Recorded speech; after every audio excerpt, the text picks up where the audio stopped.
So, Brother Pius, we're back. I have a story about an experience I had that I think very few priests have ever had. I'm excited. Okay?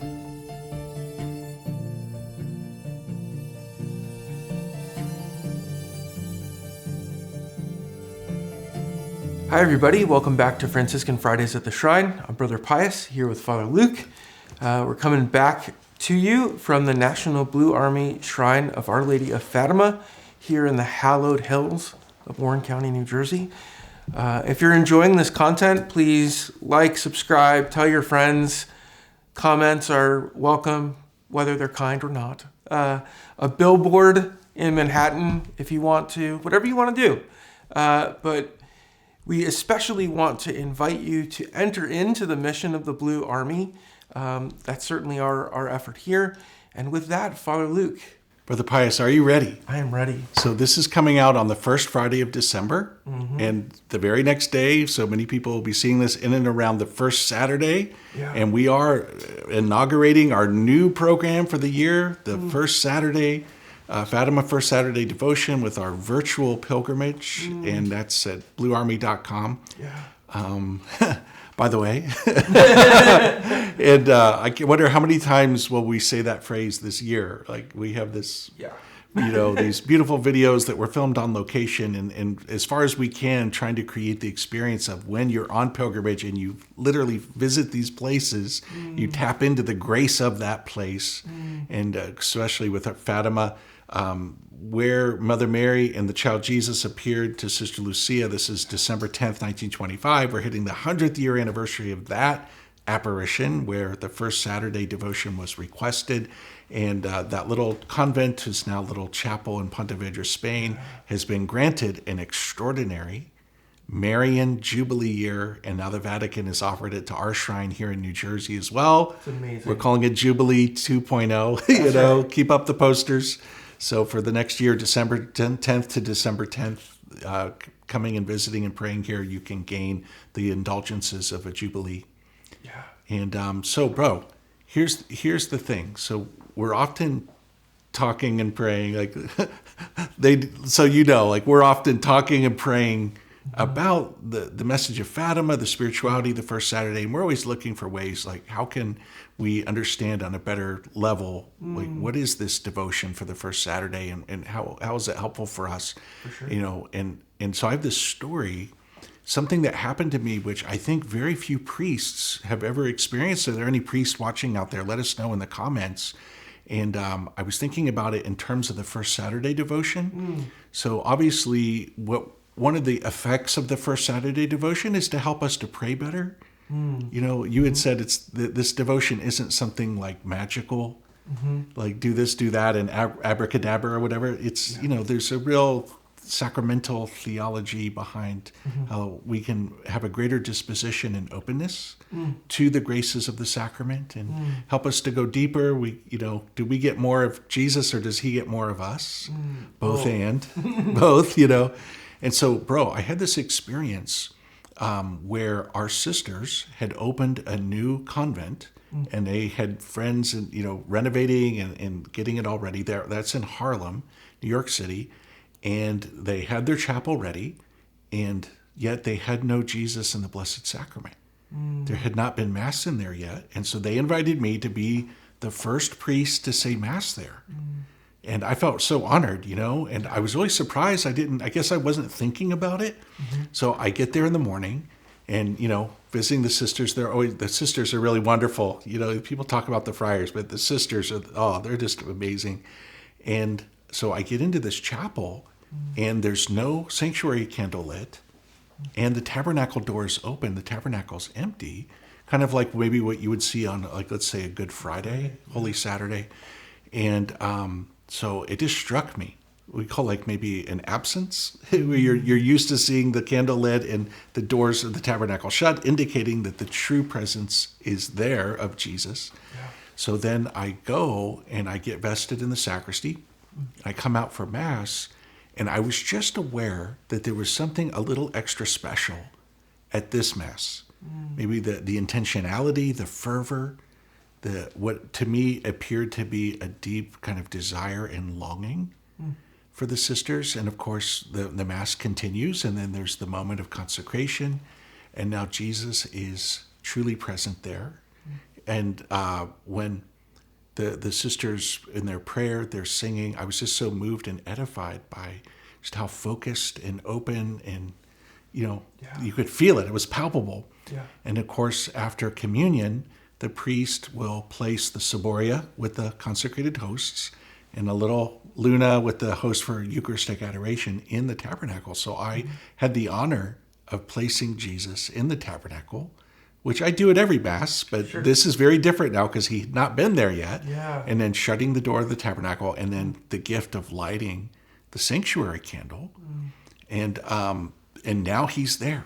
Yeah. And so when Mass got over, I kind of had to let myself out because the sisters were staying and praying.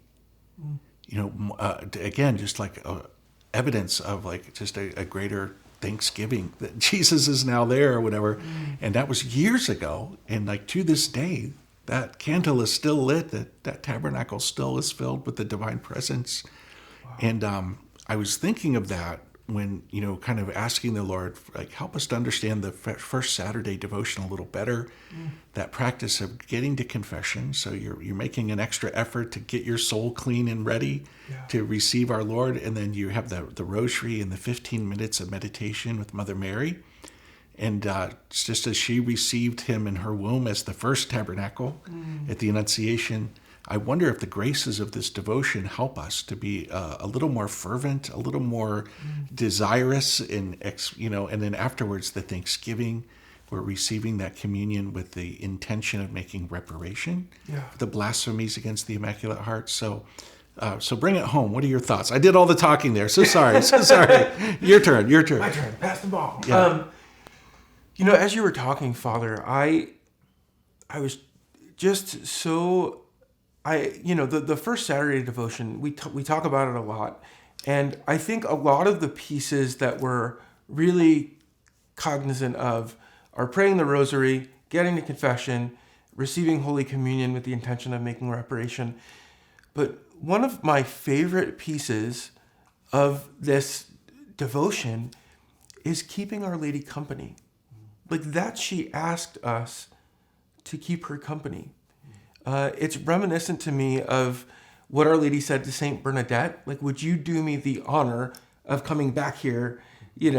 And like, it's just funny to me, like the Queen of Heaven and Earth, the most perfect human person to ever live, wants to spend time with us, and as I sort of reflect on that, it reminds me of when I go home to see my nieces and nephews.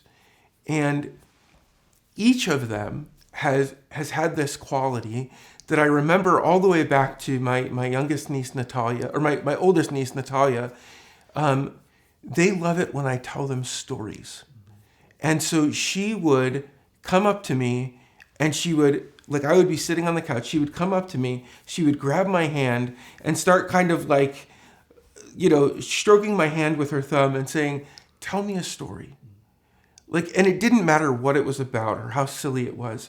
And each of the kids has kind of inherited this trait where they want to sit down on the couch and just have me tell them some wacky story, whether it's, this crazy story of when I was pelted with limes in the jungles of Mexico, or whether it's a story about, something in the friary. They love it. They eat it up.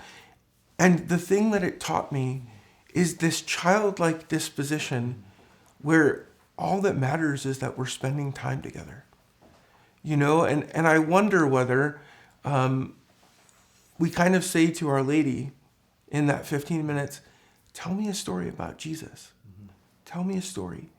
And I have to imagine that being with her, trying to make ourselves aware of her presence, it does something. It changes us, right? Like, I also think of, the times when maybe we were younger and we liked a certain band, or I had drummers who were my favorite drummers, and just wanting to be in their presence while they played, like as close as I could possibly get. And how amazing would it be to like sit down at the drum set and have, Steve Gadd or Buddy Rich or one of these guys who are, favorite drummers of mine, Tony Williams, Philly Joe Jones, all these great drummers. And Okay, you can pause the video now and Google these guys. Okay, we don't know. Oh, that's right. Go ahead. But to sit there and see them play up close, and to think like being with Our Lady is watching humanity be lived at its most perfect. And there's something that happens, as with music, you catch some of it. Maybe you see a technique, you see the way that they do this thing, and you're like, oh, that's how you do it. And I wonder whether, again, spending time with Our Lady transforms our ability to see what's possible for our humanity. She asks us to make reparation, to remove these thorns of ingratitude and blasphemy.